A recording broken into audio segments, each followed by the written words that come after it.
आपण पाहताय प्राध्यापक डॉक्टर मच्छिंद्र सत्य यांचे लोकसंवाद न्यूज. सत्य जे तुमच्या समोर. सध्या कॉक्रोच जनता पार्टी सोशल मीडियावर व्हायरल होतीये. या जनता पार्टीचे इंस्टाग्रामवर काही दिवसात 16.5 बिलियन फॉलोअर्स झाले आहेत. या इंस्टाग्रामवर पेजने भाजप काँग्रेस आपला एकदम पिछाडीवर टाकले आहेत. या पार्टीबाबत जेव्हा मनोज जरांगे यांना समजले तर त्यांनी यावर प्रतिक्रिया दिली आहे. सरन्यायाधीश यांनी असं वक्तव्य केलं होतं की काही बेरोजगार तरुण जे आहेत ते कॉक्रोच सारखे असतात. त्यानंतर तरुणांनी मिळून एक पार्टी सुरू केली सोशल मीडियावरती, कॉक्रोच जनता पार्टी, आणि तिला आता जवळपास 19 मिलियन फॉलोअर्स झाले. ती की सत्ताधाऱ्यांकडे पण नाही आणि विरोधकांकडे पण एवढी संख्या नाही. आणि मग काय म्हणायचं, सुशिक्षित पोरांना कशाला हिणून बोलायचं?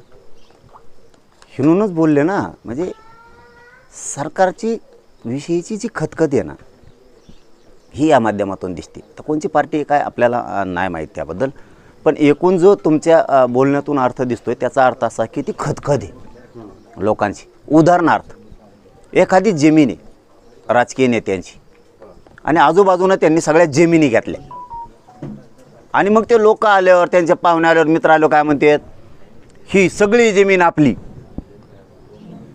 पण तुम्हाला मनाने जमिनी दिलेल्या नाहीत, तुम्ही त्या दादागिरीने घेतलेल्या.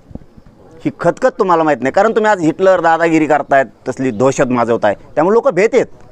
पण खतखत तुमच्याविषयी एवढी आहे की एक दिवस खूप तुम्हाला दिसणार आहे ती खतखत. खूप लय मोठी खतखत आहे. फक्त एकदा खमक्या भेटला पाहिजे. खमक्या भेटला की धुराळाच वाजवतो यांचा. ही खतखत आहे सरकारविषयी.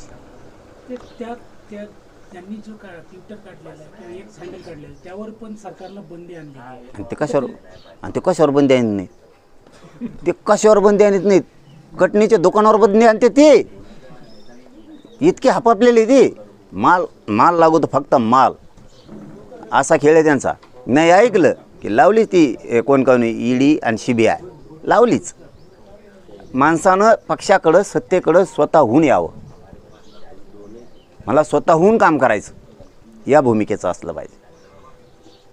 तुम्ही बळच घेतात, ती खतखत आहे, नाईलाज. पर्याय नाही ते म्हणतात. भाजपमधले तर अर्धे म्हणतात पर्याय नाही आहे, दुसरीकडे जाऊन करतो काय, मध्ये जाण्यापेक्षा बरं आहे आपलं, इथं मजाच चाललं आहे म्हणते. ती खतखत आहे.